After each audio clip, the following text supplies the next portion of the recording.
I smiled at my brother during my mother's funeral. Not a polite smile. Not a weak one either. A real smile.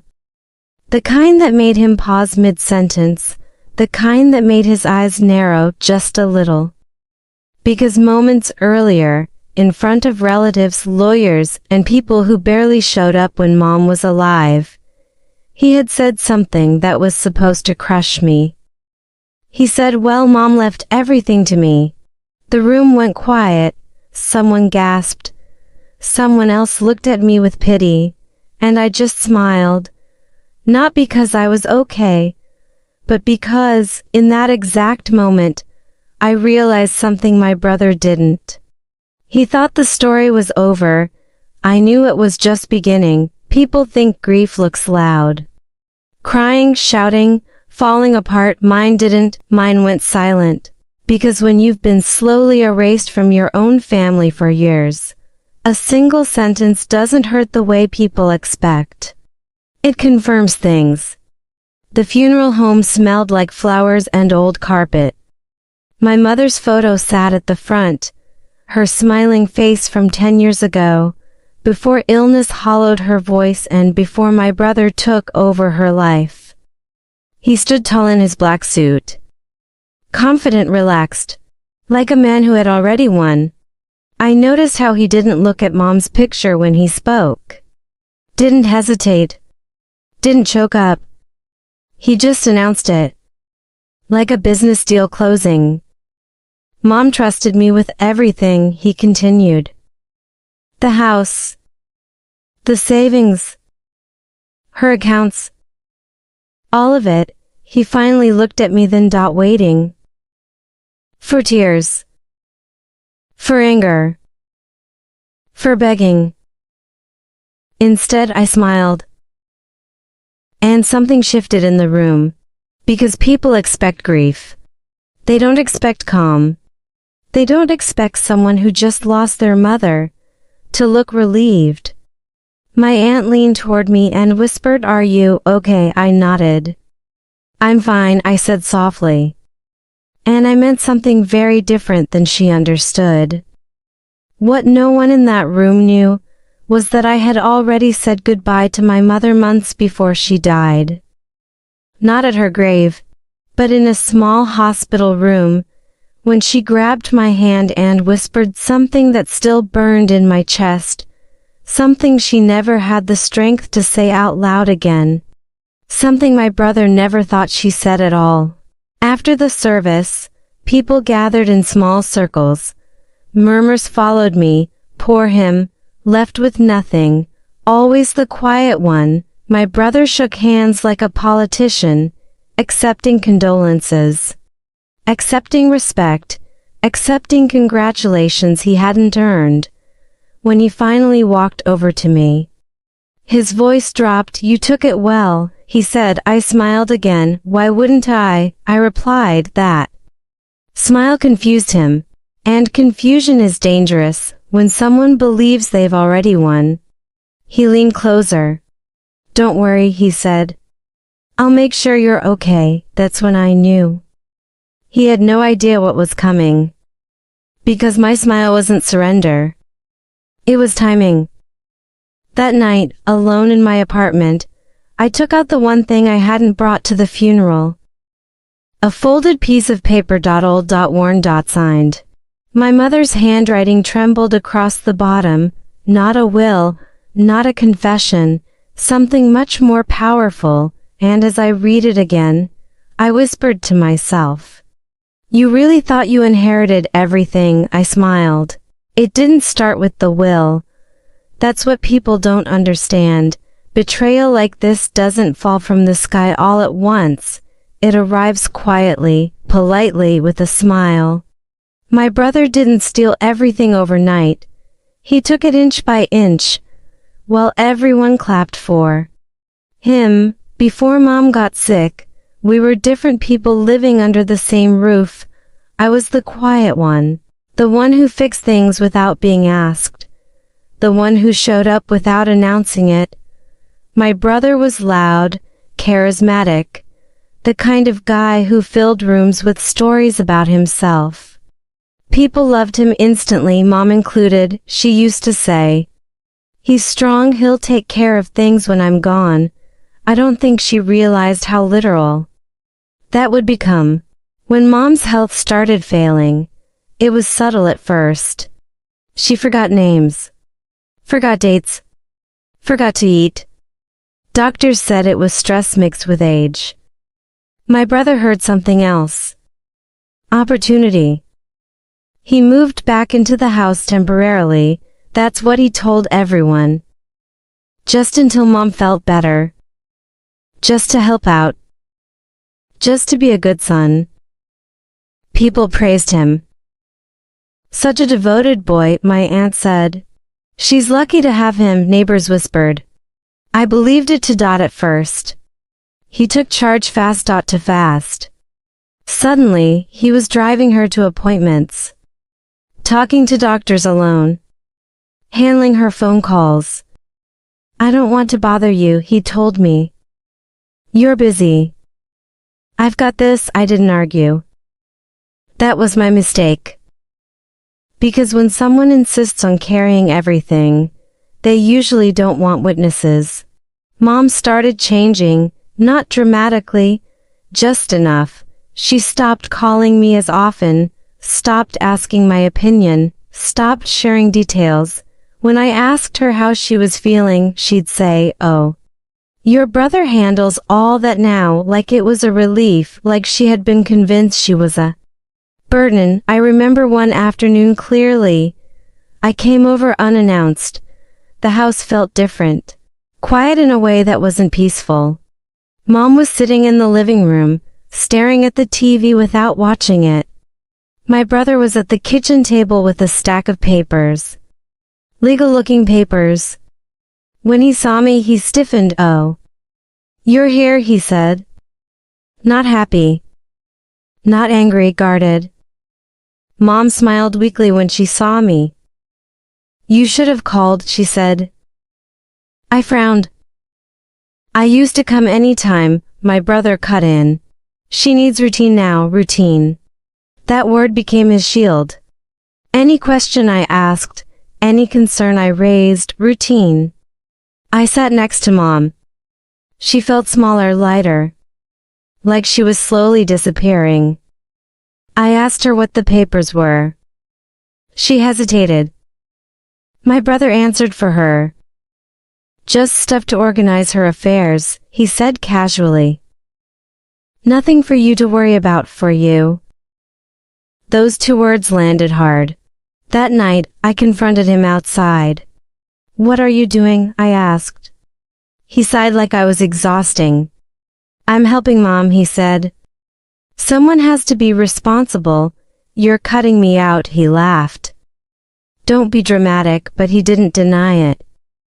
From that day on, things moved fast. Mom's mail stopped coming to her room. Her bank statements disappeared.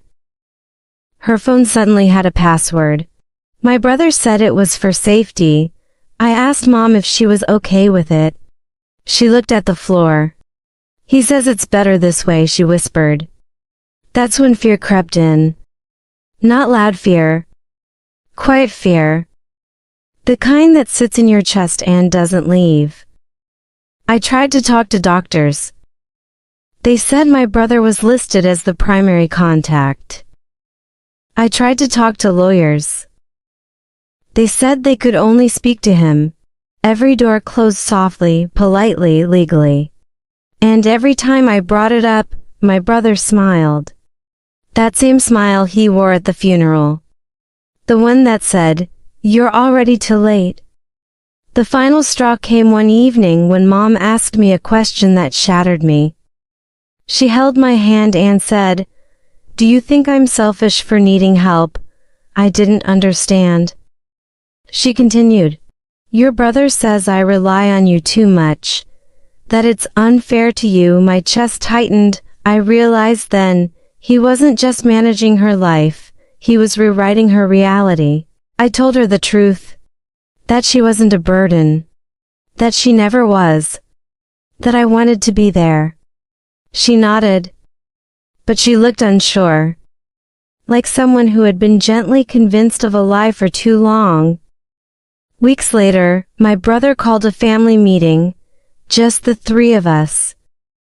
He spoke calmly, carefully, like a man reading from a script. Mom wants to simplify things, he said. She's signing some documents. I looked at her. She avoided my eyes. I asked what the documents were. He answered, estate planning. That's when I knew. The game had moved to its final phase.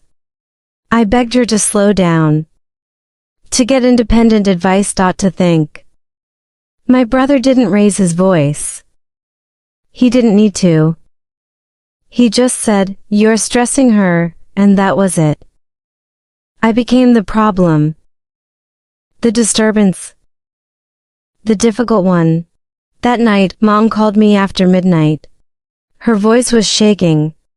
"I don't feel right," she whispered. "I think I made a mistake." I asked her what she signed. She said, "I don't remember everything." Silence filled the line. That kind of silence that changes you. I told her something then. Something I had never said out loud. "Whatever happens," I said, "I'm not leaving you." She cried quietly. "I'm sorry," she whispered. I didn't know what for. Not yet. A month later, she was hospitalized. My brother didn't tell me right away. I found out from a neighbor. By the time I arrived, decisions had already been made. Form signed. Access denied.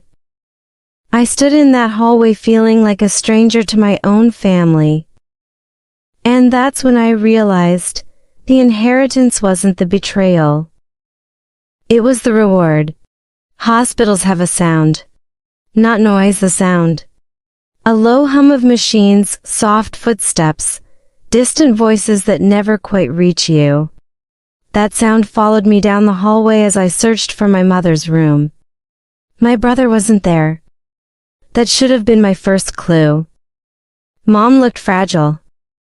Smaller than I remembered. Her skin had that pale tone that doesn't come from sickness alone, but from exhaustion. She smiled when she saw me. A real smile this time. The kind that felt like an apology. "I was wondering when you'd come," she said softly. My chest tightened. "I should have been here sooner," I replied. She shook her head. "No," she whispered. "I should have called you sooner." I pulled a chair close to her bed. Machines beeped in steady rhythm. I hated those machines. They measured things I was afraid to hear. She reached for my hand. Her grip was weak but urgent. "Listen to me," she said. I leaned in. And that's when she said the words that changed everything. He made me afraid. At first, I didn't understand. "Who?" I asked, even though I already knew. She swallowed. "Your brother." The room felt colder. "He never yelled," she continued. "He never threatened me." She paused, searching for breath. "But he kept telling me what would happen if I didn't let him help." She told me how it started. Little comments. "You shouldn't manage money anymore. You forget things. You could lose the house." He said it gently. Always gently. So gently that it sounded like concern.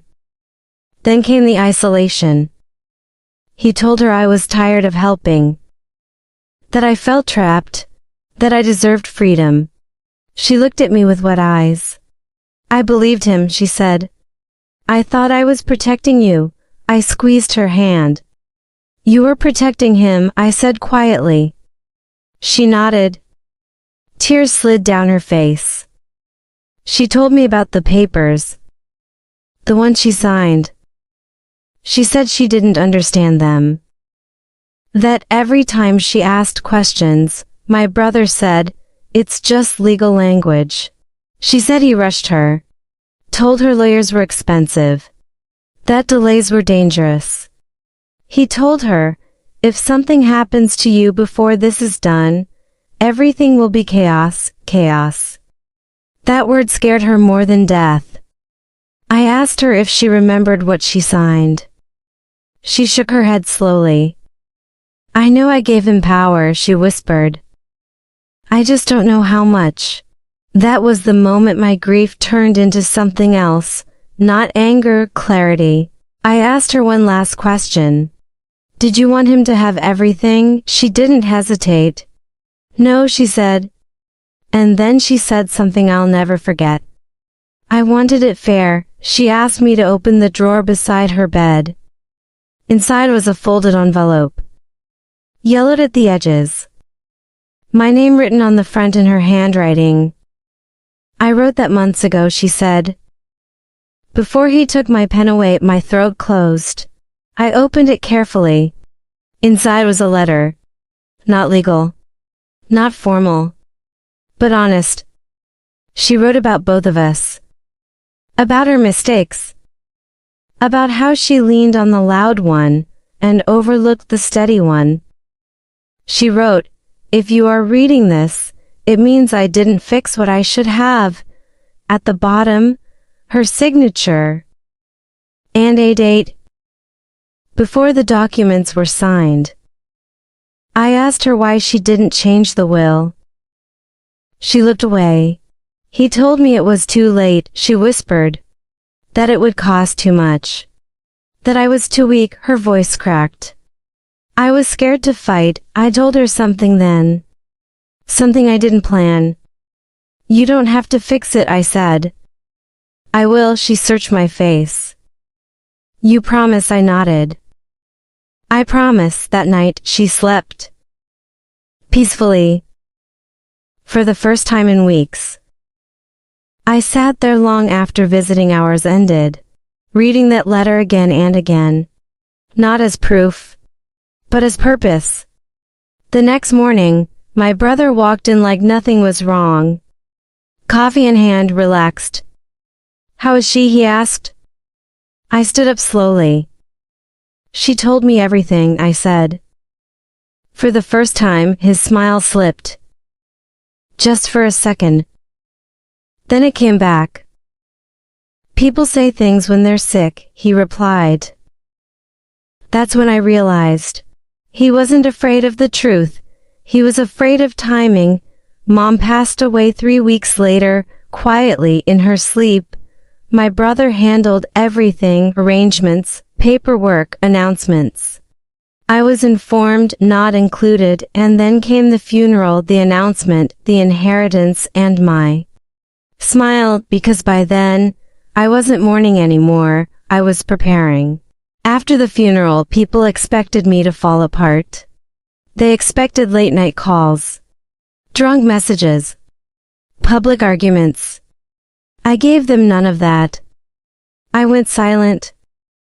And silence makes confident people careless. My brother moved fast.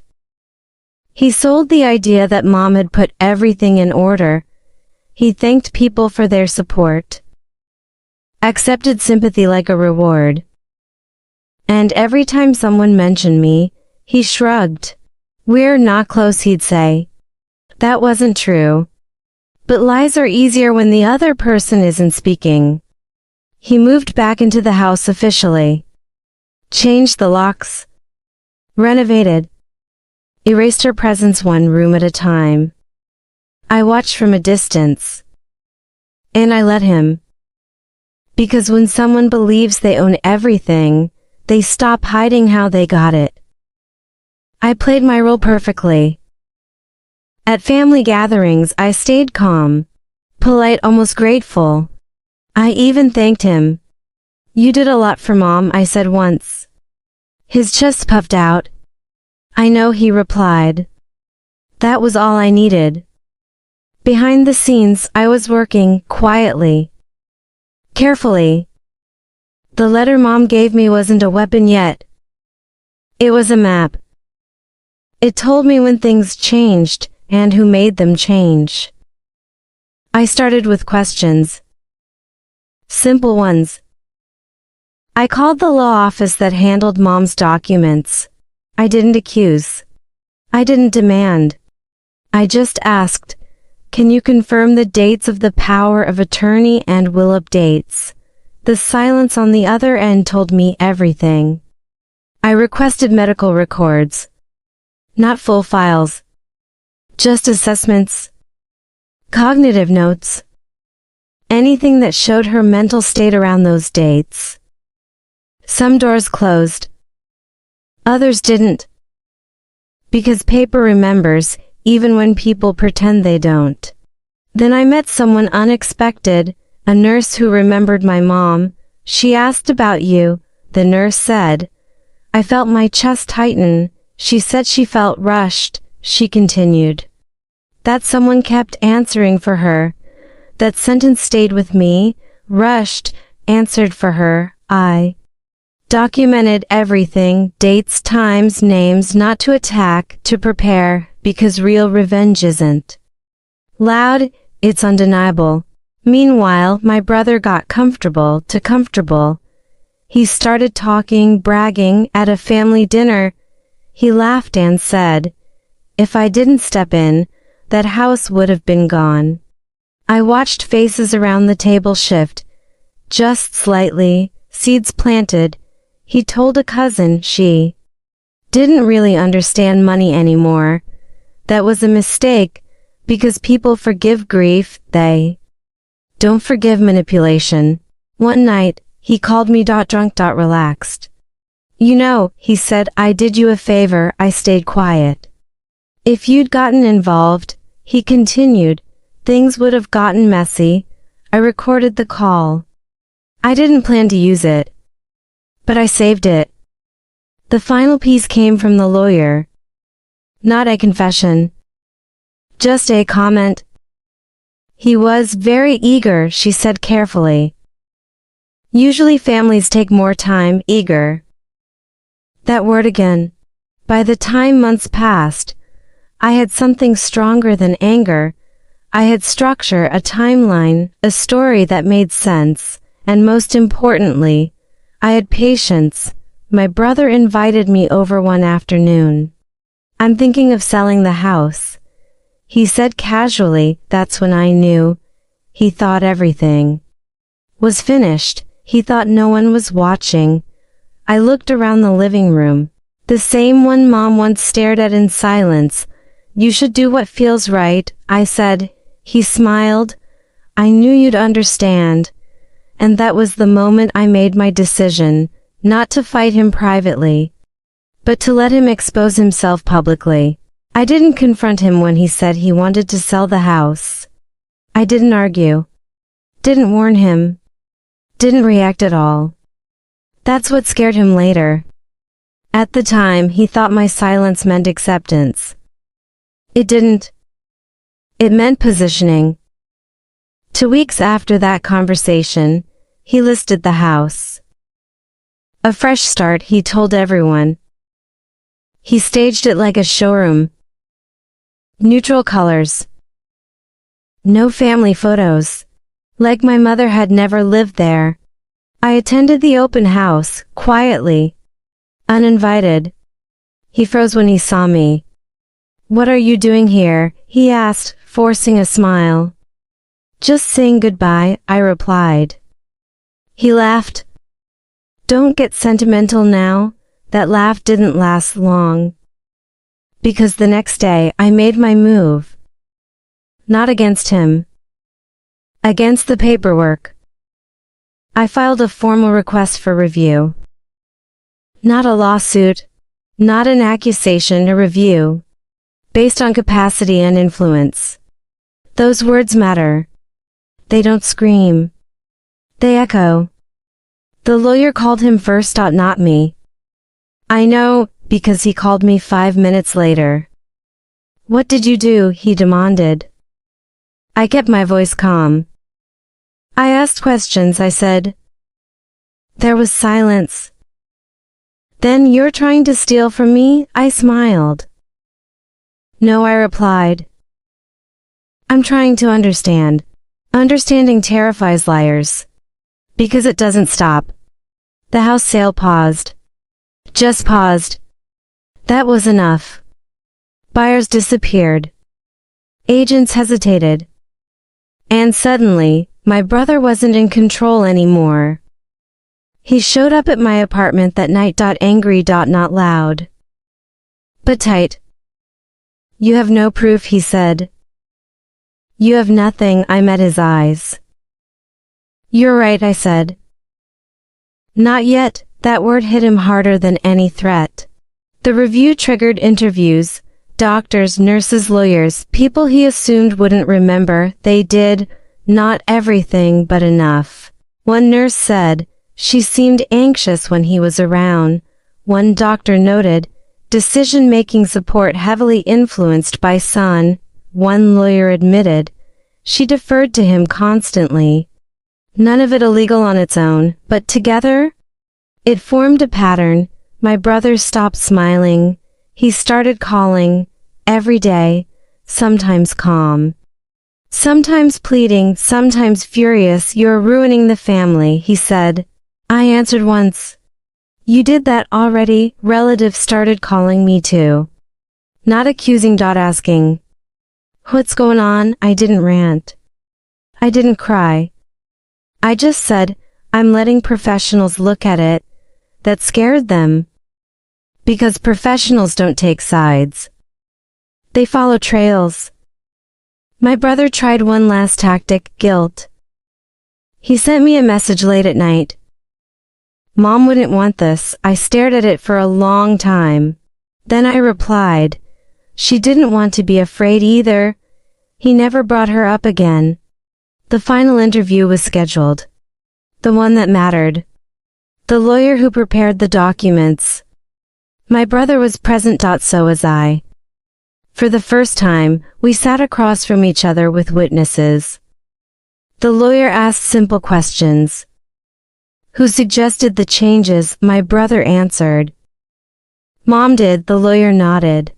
And who explained the documents to her? My brother hesitated. I did. That hesitation was everything. I placed the letter on the table, not dramatically, not aggressively, just gently. Have you seen this? I asked. The lawyer read it slowly, carefully. The room changed. My brother leaned back, crossed his arms, confident again. That's just a letter, he said. Yes, the lawyer replied. But it shows intent and timing. My brother swallowed. For the first time, he looked unsure. The review didn't end that day. But something else did. His certainty. Because now, the truth wasn't just in my hands, it was in the system. It didn't happen all at once. It happened in moments. Moments where my brother realized his control was slipping, and that the quiet one, the one he had ignored, underestimated, even humiliated, wasn't going away. The first sign came in an email from his real estate agent. Potential buyers withdrew, it said. Complications in documentation. Simple words, but they hit him like a punch. I didn't send it. I wasn't even involved directly. I just let the system do its work. Let facts speak louder than anger. The second sign was worse. The lawyer who handled Mom's estate called him personally.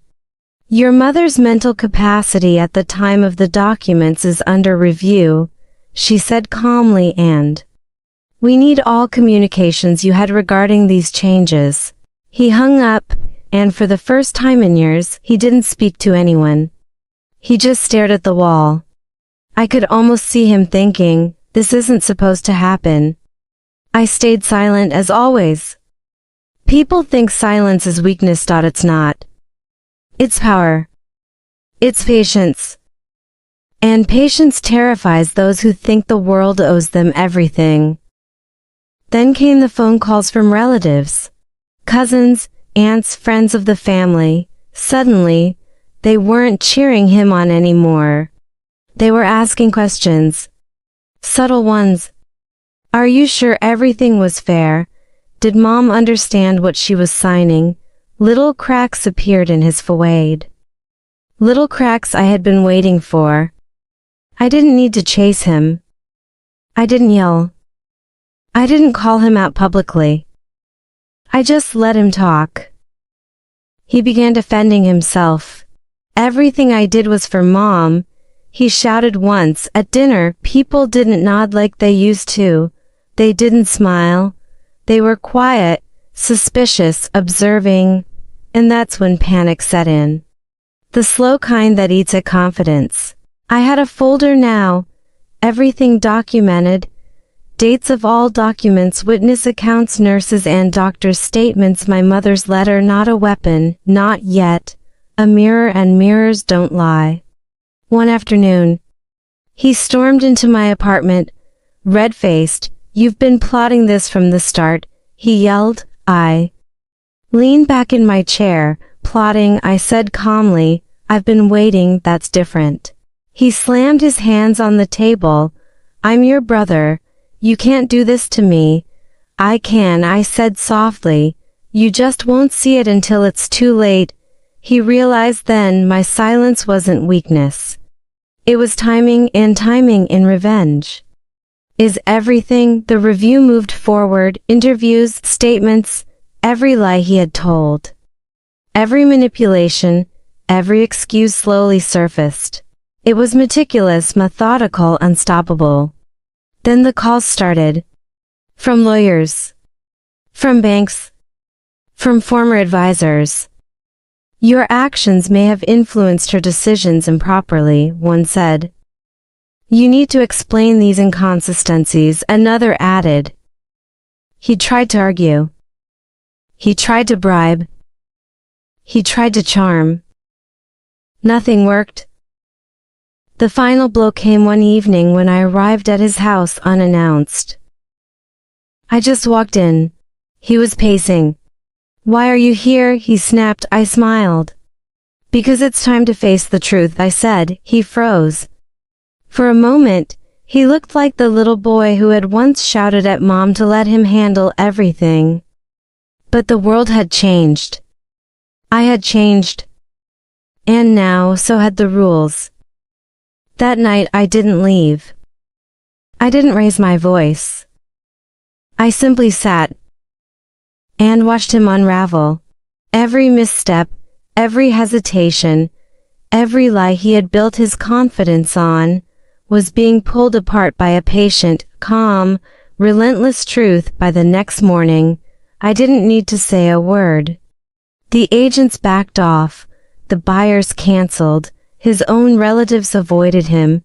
He realized finally he was trapped, and it was all my mother's letter, all the documentation, all the evidence I had gathered quietly while he thought I was nothing. He called me once more, voice trembling. I don't know how to fix this, he admitted. I didn't reply. I didn't need to. Because he already knew. The walls had closed in, and the quiet one, the one he had underestimated, had won without raising a hand. The day came faster than I expected. Not because I rushed it, but because patience has a way of collapsing time. I didn't go to the courthouse. I didn't threaten him. I didn't scream. I just arrived at the family gathering where he had planned to announce the house sale and finalize his victory. The room was full. Neighbors, cousins, aunts and uncles. People who had cheered him on when Mom was alive. And I carried a single folder. Nothing fancy. Just paper. But it was enough. He smiled when he saw me. Glad you could make it, he said. I was worried you might disappear, I smiled back. You assumed I would, I said softly. That smile, the same one I wore at Mom's funeral, the one he had mocked, now felt like a warning. He began his speech. Ladies and gentlemen, Mom left everything in my care. He gestured proudly at the house plans, the documents, the lawyers present, and then I stood. Excuse me, I said. The room went quiet. He looked at me, puzzled. What are you doing? He asked. Voice slightly strained. I opened the folder. Inside were documents, letters, and statements. Everything Mom had tried to tell me, everything the professionals had confirmed. I laid them on the table carefully, deliberately. This isn't about revenge, I said calmly. It's about the truth. The room shifted. People leaned forward. Whispers started. I read aloud the excerpt from Mom's letter. She wanted it fair. She wanted both of you to understand. And she was afraid to speak because someone kept telling her she was weak. I paused. His face changed. Redness turned to paleness. He started, but no one listened. The lawyer nodded, stepping forward.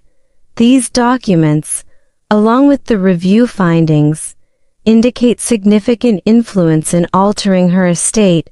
The sale of the house as it stands cannot proceed without review. The word review echoed in the room. Buyers and agents shifted.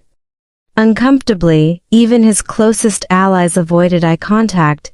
He had no script, no rehearsed lines, no fallback. Someone whispered, I can't believe this. He raised his voice. You're lying. This isn't how it happened. I didn't respond. I simply handed the folder to the lawyer. She signed that letter before you forced her hand, I said. And it proves intent. He tried to attack my credibility. You're twisting things. This is private. I looked at him steadily. Private doesn't mean right, I said. And silence doesn't mean consent. The room went dead silent. All eyes on him. For the first time, he realized that winning in front of others doesn't mean you're untouchable. One cousin, who had always stayed quiet, spoke. Why didn't you tell us before? She asked him. Why didn't you include your sister? He faltered. Couldn't answer. He stammered, tried to smile, tried to justify, but nothing stuck. The letters, the documents, the professionals, the witnesses, all aligned. And he could see it in everyone's eyes. The truth doesn't lie. By the end of the afternoon, he was left speechless. He tried to salvage dignity, tried to explain himself, tried to charm, but charm doesn't work when the evidence is stacked like a tower. And I didn't need to yell. I didn't need to humiliate. I simply let the truth do its work. I left the gathering quietly. Not triumphant. Not angry. Just satisfied. Because revenge isn't about shouting or breaking people. It's about patience, preparation, and timing. Later that evening, I looked at Mom's letter again. Her words weren't just proof. They were guidance. You can do this, she had written. But do it with care. I smiled one last time. Not because I had won, but because I had honored her voice, and for someone who had been underestimated for years. That felt like enough. The days after the confrontation were quiet. Not because nothing happened, but because the storm had passed. My brother retreated. No more speeches. No more boasts. No more invitations. Even when he walked past me in public, he looked smaller. Not physically, but in a way that only patience and truth can shrink someone. I didn't gloat. I didn't celebrate. Because revenge isn't about satisfaction. It's about balance. I felt a weight lift, not anger, not triumph, but clarity. For the first time in years, I could breathe. The house. It remained under review for months. Eventually, the estate was divided fairly, just as Mom had wanted. Not because I forced it. Not because I manipulated it. But because I ensured the truth was seen. People started asking questions again. Cousins, neighbors, family, friends. What happened? I would smile quietly. Sometimes I said, silence is stronger than noise, and it was true. I thought about Mom every day. Not with sorrow, but with gratitude. She had given me a voice. She had given me guidance. And she had trusted me when it mattered most. Her words weren't just evidence, they were a roadmap. My brother. He's still around. Still part of the family. But now, there's caution in his eyes when he speaks to me. That confidence, the one that made him think he owned everything, gone, and he knows quietly that I will never underestimate him or him underestimate me again. I learned something powerful. Through all of this, revenge isn't chaos, it isn't yelling or public shame, it's patience, it's preparation. It's letting the truth and the universe do what it must. And silence isn't weakness. It's a strategy, a quiet storm that waits, and then hits when the timing is right. I keep Mom's letter close, not to haunt him, not to threaten, but to remind me of the power of integrity, patience, and justice, because sometimes the strongest victories are the quietest ones. And sometimes, the people who think they've won are just waiting for their own lesson. I left the house one evening, walked past the garden where Mom loved to sit, and whispered, I made sure it was fair. I made sure your voice mattered. I kept my promise, and for the first time in years, I smiled not because I had defeated my brother, but because I had honored my mother, my values, and myself. Patience can be stronger than anger, truth is louder than lies, and when people underestimate you, the quietest moves often carry the heaviest weight.